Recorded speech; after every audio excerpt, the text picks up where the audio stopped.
नमस्कार दोस्तों। एक समय की बात है, एक साधु अपनी पत्नी के साथ नदी के तट पर रहता था।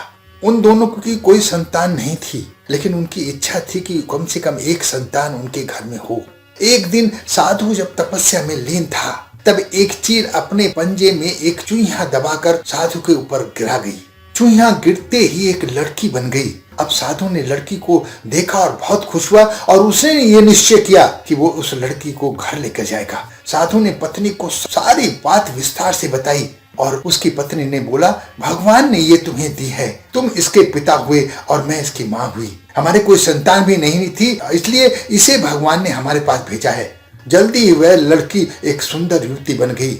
जब 16 साल की हुई तो साधु और उसकी पत्नी ने उसके विवाह करने का निश्चय लिया। साधु ने सूर्य देवता का आह्वान किया। जब सूर्य देवता सामने आए तो साधु ने उससे अपनी बेटी का विवाह करने का अनुरोध किया। हालांकि लड़की को यह सब विवाह अच्छा नहीं लगा। हालांकि लड़की विवाह करना नहीं चाहती थी। उसने कहा, क्षमा कीजिए सूर्य देवता, आप में बहुत गर्मी है, सूर्य देवता के विवाह नहीं कर सकती। साधु ने सूर्य देवता से कहा कि वह अपनी लड़की के लिए कोई सुयोग्य वर सुझाएं। सूर्य देवता ने कहा, बादलों के देवता से आपकी लड़की की जोड़ी सही बैठेगी, क्योंकि वे ही धूप से गर्मी की रक्षा कर सकते हैं। साधु ने अब बादल देवता की प्रार्थना की और अपनी लड़की के विवाह का अनुरोध किया। इस बार लड़की ने विवाह करने से इनकार कर दिया और बोली कि मैं काले व्यक्ति से विवाह नहीं करूंगी। इसके अलावा बादलों की गर्जना से मुझे डर भी लगता है। साधु फिर से उदास हो गया। बादल देवता थे, उस साधु ने बादल देवता से अनुरोध किया कि कोई सुयोग्य वर सुझाएं। बादल देवता ने कहा, पवन देवता के साथ इसकी जोड़ी अच्छी रहेगी, क्योंकि वे आसानी से मुझे उड़ा सकता है। साधु ने पवन देवता की पूजा की और उनसे उस लड़की के साथ विवाह करने का अनुरोध किया, लेकिन लड़की ने इस बार भी मना कर दिया और बोली, मैं ऐसे अस्थिर व्यक्ति से विवाह नहीं कर सकती जो समय समय पर यहाँ वहां उड़ता रहता हो।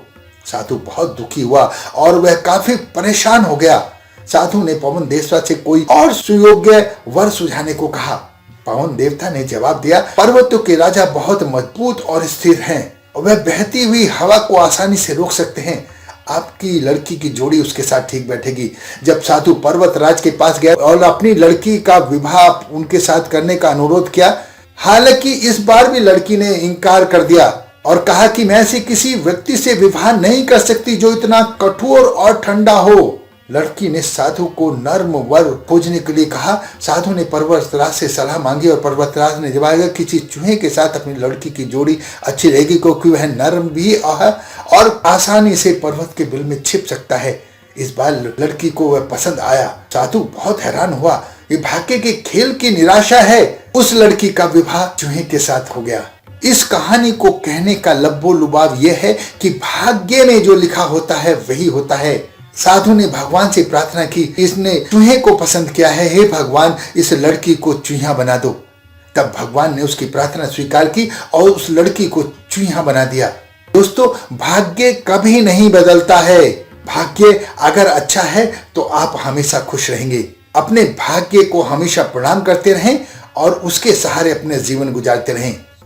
अपना बहुत ध्यान रखें। धन्यवाद दोस्तों।